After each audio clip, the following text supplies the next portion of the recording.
성령의 열매를 맺읍시다. 요한복음이 증언하는 하나님은 자신을 비우시고 우리에게 찾아오시는 하나님이십니다. 그래서 요한복음 서막인 1장은 성육신의 신비를 우리에게 알려주고 계시하고 있습니다. 요한복음 1장 1절에서 18절에 육신이 된 말씀이 나타나고, 이어서 세례자 요한의 증언과 예수님의 처음 제자들에 관한 보도가 나오고 있습니다. 그리고 이어서 2장부터 12장까지는 예수님의 공생의 활동을 보고하고 있습니다. 그리고 13장부터 17장은 십자가의 죽음을 앞에 두고 남겨지는 제자들에게 하시는 예수님의 고별 설교입니다. 요한복음의 큰 특징은 다른 복음서와는 달리 긴 고별 설교가 있습니다. 고별 설교를 통해서 예수님은 앞으로 자신이 사랑하는 제자들을 떠날 것을 예고하시면서 그 헤어짐의 의미에 대해서 말씀하십니다. 16장 7절의 말씀에 보면 예수님은 제자들에게 자신이 떠나는 것이 유익이라고 말씀하시면서, 또 14장 1절에서는 예수님은 자신과의 이별을 두려워하고 있는 제자들에게 너희는 마음에 근심하지 말라, 하나님을 믿으니 또 나를 믿으라 라고 믿음을 촉구하십니다. 그리고 나를 사랑하면 나의 계명을 지킬 것이라 라는 명령을 하시면서 진리로 이끄시는 보혜사 성령 하나님을 약속하고 계십니다. 특히 예수님과 남겨지는 제자와의 관계를 뭐에 비유하시냐면, 오늘 본문 우리 읽도록 하겠습니다. 요한복음 15장 12절에서 17절인데 제가 한 절 여러분이 한 절 교독하도록 하겠습니다. 요한복음 15장 12절에서 17절입니다. 내 계명은 곧 내가 너희를 사랑한 것 같이 너희도 서로 사랑하라 하는 이것이니라.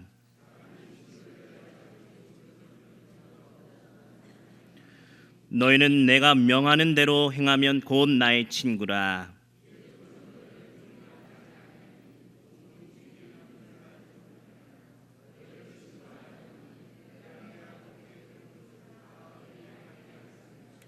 너희가 나를 택한 것이 아니요 내가 너희를 택하여 세웠나니, 이는 너희로 가서 열매를 맺게 하고 또 너희 열매가 항상 있게 하여 내 이름으로 아버지께 무엇을 구하든지 다 받게 하려 함이라.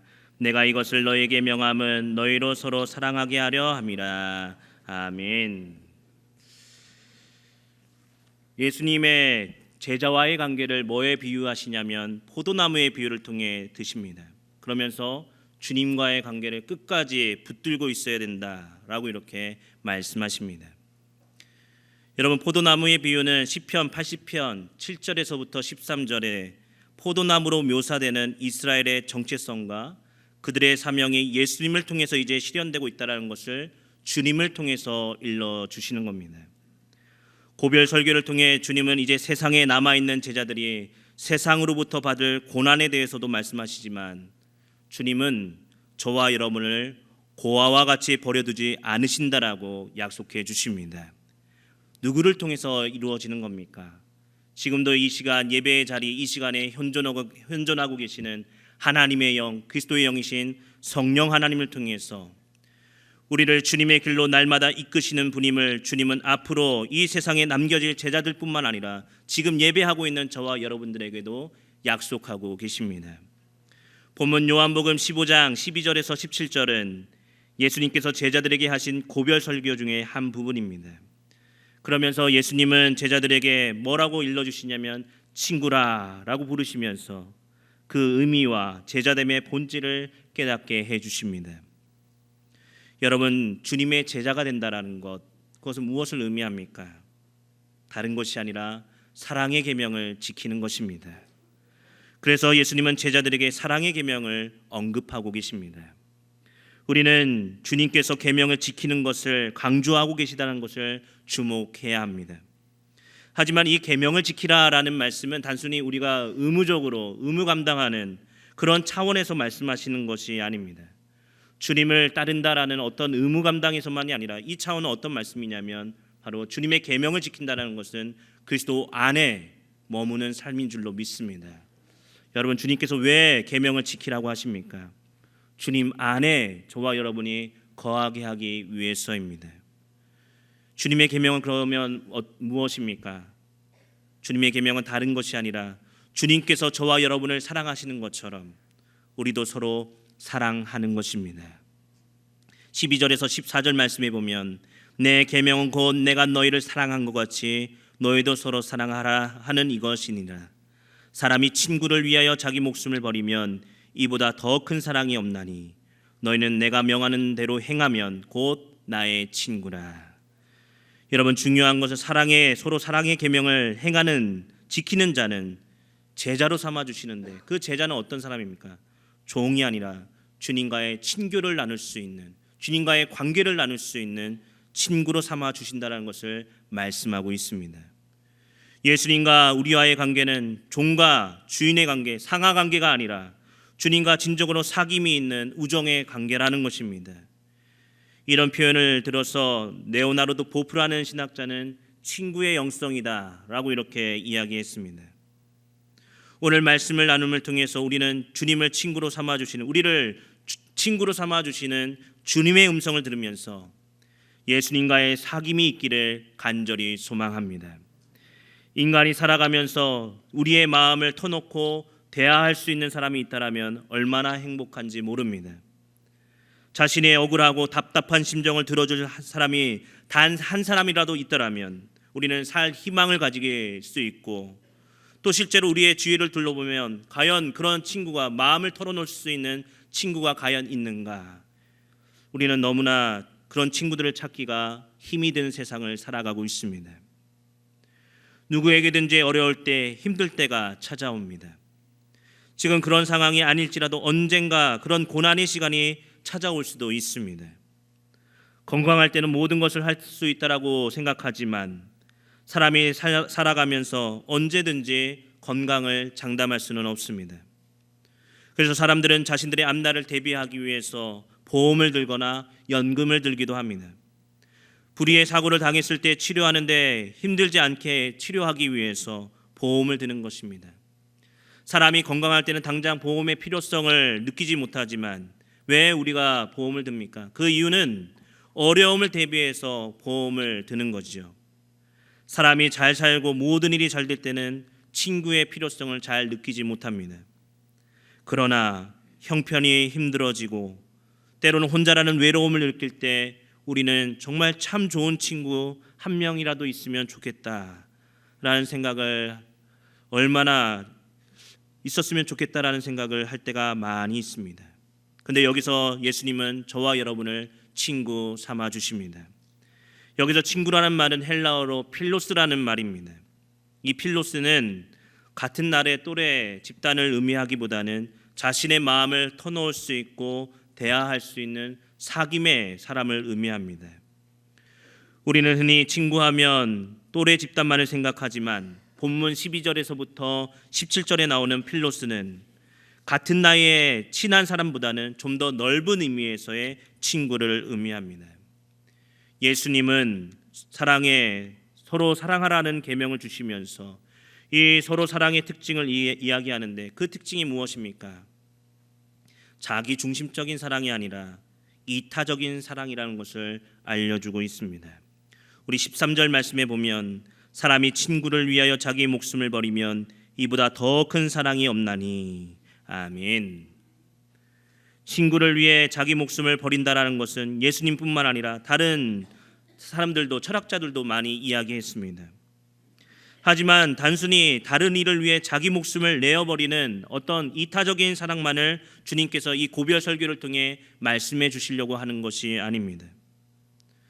주님께서 이렇게 이타적인 사랑을 말씀하시는 이유는 이런 다른 사람을 구체적으로 사랑하는 사람만이 자기의 친구, 예수님의 친구가 될 수 있다라는 겁니다. 너희는 내가 명한 대로 행하면 곧 나의 친구라. 사랑하는 성도 여러분, 예수님은 저와 여러분을 친구로 부르셨습니다.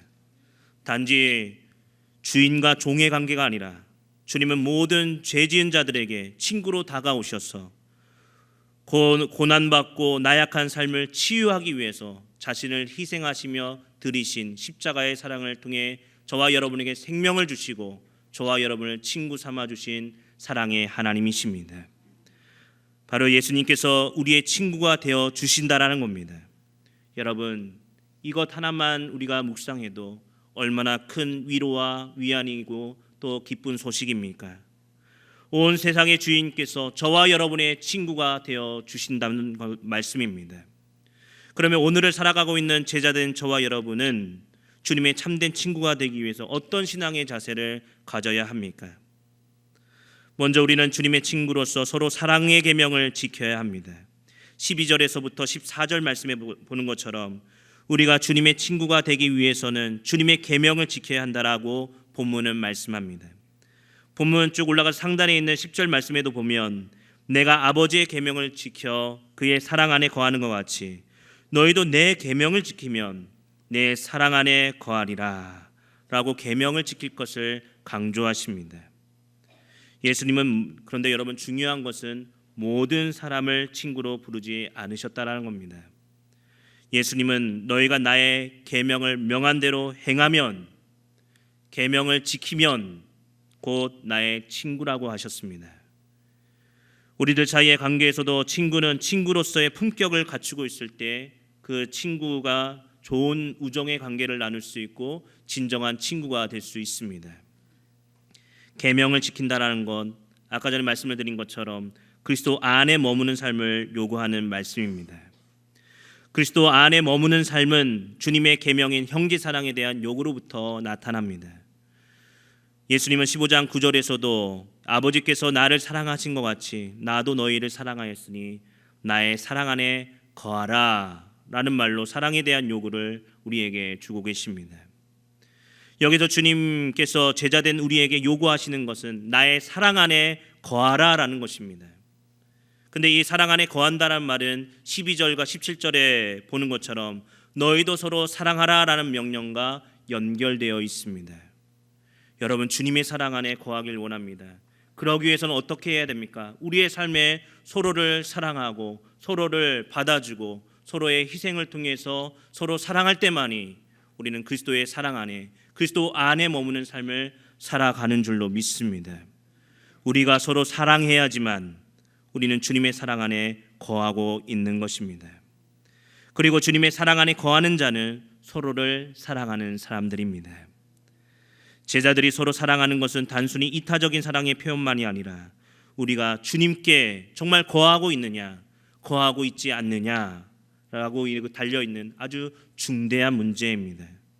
13절에서 사람이 친구를 위해 자기 목숨을 버리면 이보다 더 큰 사랑이 없다라고 하신 말씀은 친히 죄인된 우리를 친구 삼아 주시기 위해서 십자가의 속죄의 죽음을 감당하셨습니다.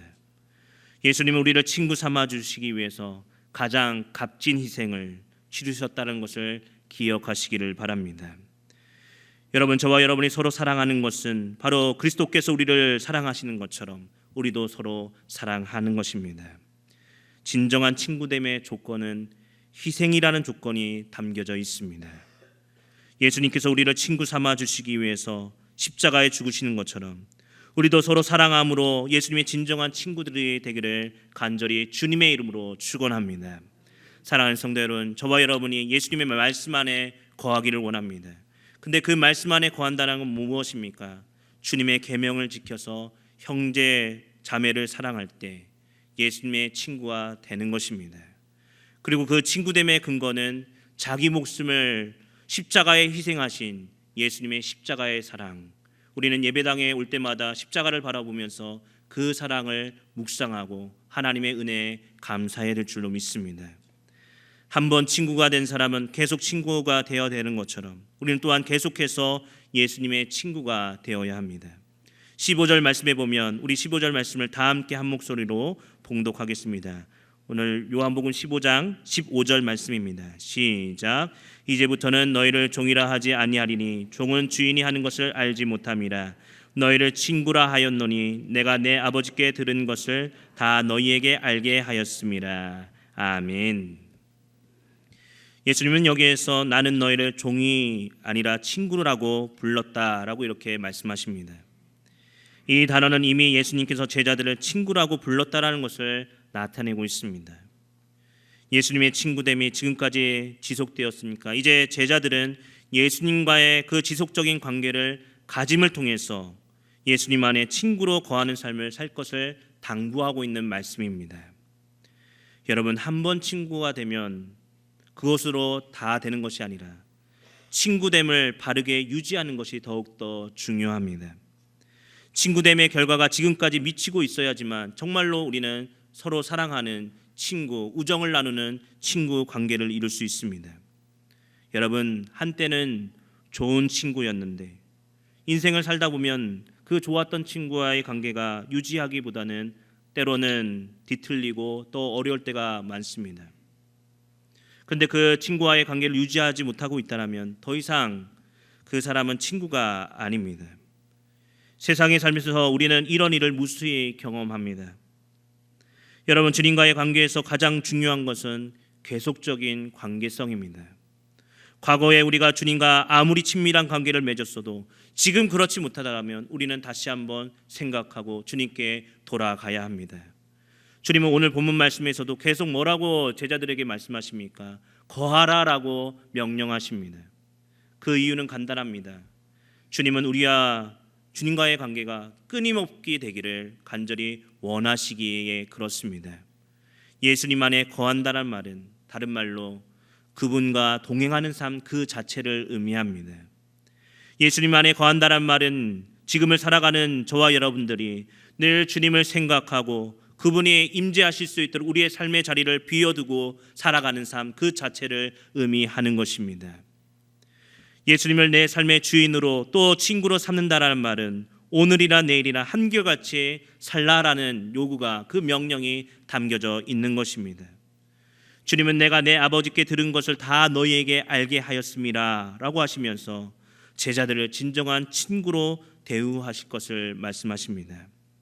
우리는 주님께서 알려주시고자 하는 것을 지속적으로 확인해야 합니다. 그 방법은 무엇입니까? 주님의 말씀이 담겨져 있는, 증언이 담겨져 있는 바로 성경 말씀을 늘 묵상하는 것입니다.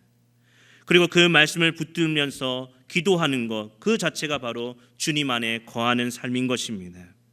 바울 사도는 요한 사도처럼 신앙의 지속성을 위해서 늘 기도하라라고 이렇게 고린도후서 13장 5절 말씀에 권면하고 있습니다. 너희가 믿음이 있는가 너희 자신을 시험하고 너희 자신을 확증하라. 예수 그리스도께서 너희 안에 계신 줄을 너희가 스스로 알지 못하느냐. 그렇지 않으면 너희가 버림받은 자니라. 아멘. 사랑하는 성도 여러분, 저와 여러분은 우리의 신앙이 과연 하나님께서 지금 머물고 계시는가를 늘 확인해 보아야 합니다. 내 안에 친구 되신 예수님께서 계시는지를 우리는 확인해야 합니다. 성도 여러분, 주님과의 지속적인 관계를 맺기를 간절히 소망합니다. 여러분, 우정이라는 것은 어떤 것입니까? 지속해야 되는 것입니다. 그러기 위해서는 우리가 기억해야 될 것은 예수님께서 우리를 친구 삼아 주셨다는 것에서부터 출발해야 합니다.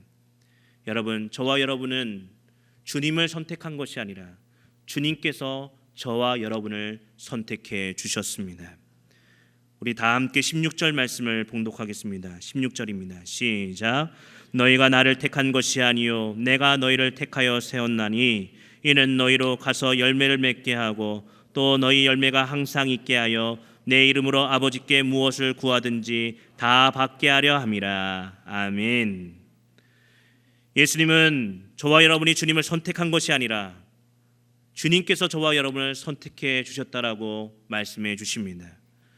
성경 구약 성서에서부터 요한계시록에까지 계속적으로 말씀하는 하나님께서 말씀하시는 것이 무엇입니까? 하나님은 저와 여러분에게 찾아오시는 분이고 언약을 맺어 주시는 분이고 그 언약을 신실하게 이행하시는 바로 신실하신 하나님이십니다. 그 언약의 중요성은 무엇입니까? 하나님께서 저와 여러분을 선택해 주셨다라는 것입니다. 이걸 뭐라고 합니까? 한마디로 은혜라고 합니다. 하나님께서 우리를 선택하시고 친구 삼아 주신 것도 감사한데 더 큰 은혜에 대해서 약속하고 계십니다. 그것은 바로 무엇이냐면 예수님의 이름으로 아버지께 무엇을 구하든지 다 받게 하려는 복을 약속해 주십니다. 이 말씀에서 보시다시피 아버지께 예수님의 이름으로 구하는 것을 아버지께서 우리에게 주시도록 하기 위해서 이런 일을 명하시고 사명을 부여해 주셨다라고 주님은 말씀하십니다. 즉 세우는 일과 파송하는 일을 통해서 선교적인 임무를 부여해 주시는 겁니다. 근데 이 선교의 사명, 특별히 주님께서 저와 여러분을 선택하시고 세우시고 부르시고 세우셔서 파송하시는 것에 누구의 이름을 통해서 이루어지는 겁니까? 저와 여러분의 구세주이신 예수 그리스도의 이름, 아멘. 예수 그리스도의 이름으로 우리는 기도하는 것입니다. 사도행전에 보면 성령의 충만함을 받은 베드로와 요한은 예수 그리스도의 이름으로 나면서부터 안증뱅이를 고쳤습니다. 여러분, 그들이 능력이 있어서, 사도들이 능력이 있어서 개인적인 능력으로 고친 것이 아니라 예수 그리스도의 이름을 통해서 성령께서 현존하심을 통해서 40년 동안 안증뱅이로 구걸하고 있는 그를 일으켜 세웠습니다. 예수 그리스도의 이름으로 기도한다라는 것, 여러분, 저와 여러분은 예수 그리스도의 이름으로 기도하는 것 그 자체가 얼마나 큰 위안이고 힘이고 능력인지를 우리는 깨달아 알아야 합니다. 다른 모든 종교들도 기도합니다. 특히 종교를 가지고 있지 않은 사람들도 때로는 기도합니다. 하지만 그들과 우리들의 기도의 차이가 어디에 있습니까? 저와 여러분 그리스도인들의 기도는 다른 이들이 하는 기도와 근본적인 차이가 있습니다.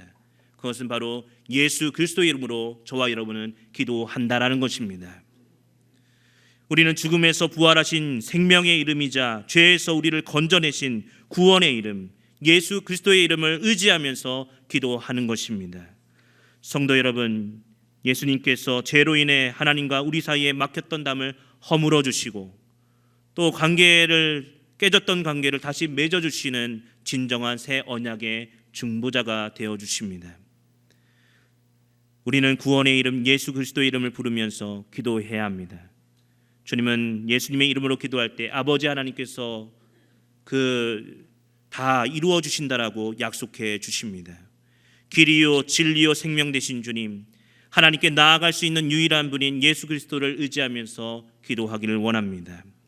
우리는 하나님께서 우리를 선택하시고 구원하신 궁극적인 목적을 알아야 합니다. 예수님의 친구로 삼아주신, 예수님께서 친구 삼아주신 이유는 복의 근원 되신 예수님을 통해서 진정한 생명의 복을 누리게 하기 위해서 저와 여러분을 이 자리에 예수 그리스도 이름으로 함께 기도하기 위해서 이 자리에 불러 모아주신 줄로 믿습니다. 예수님의 이름으로 하는 기도가 아버지에서 응답될 것을 약속하신 그 말씀을 의지하면서 저와 여러분의 삶 가운데도 응답의 역사, 하나님께서 함께 하시는, 우리가 생각하는 것 이상으로 주님 부어주시는 그 복의 근원을 향해 나아가는 저와 성도님들 되시기를 간절히 소망합니다. 여러분, 말씀을 정리하겠습니다. 예수님께서 우리를 친구 삼아 주셨다는 것 무엇을 의미합니까?